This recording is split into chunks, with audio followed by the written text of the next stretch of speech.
வணக்கம்.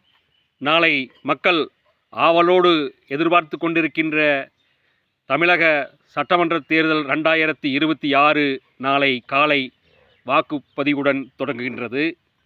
அனைவரும் அவரவர் பகுதியிலே இருக்கக்கூடிய தன்னுடைய சட்டமன்ற உறுப்பினர்களை தேர்ந்தெடுக்க இருக்கின்றார்கள்.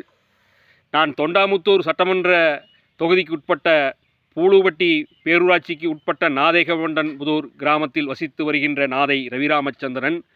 நான் 30 ஆண்டு காலம் மறுமலர்ச்சி திராவிட முன்னேற்றக் கழகத்தில் உறுப்பினராக அங்கம் வகிக்கின்றேன். எங்களுடைய மதச்சார்பற்ற கூட்டணி கட்சியான திராவிட முன்னேற்றக் கழகத்தின் சார்பாக போட்டியிடுகின்ற நரசீபுரம் என்ஆர் கார்த்திகேயன் அவர்களுக்கு உதயசூரியன் சின்னத்திலே முத்திரையிட்டு பெருவாரியான வாக்குகள் வித்தியாசத்திலே தொண்டாமுத்தூர் தொகுதி வெற்றி தொகுதியாக மாற்றியமைக்க வேண்டும் என்று தொண்டாமுத்தூர் தொகுதி மக்களை அன்புடனும் பணிவுடனும் வணங்கி கேட்டுக்கொள்கிறேன். உங்களுடைய சின்னம் உதயசூரியன்.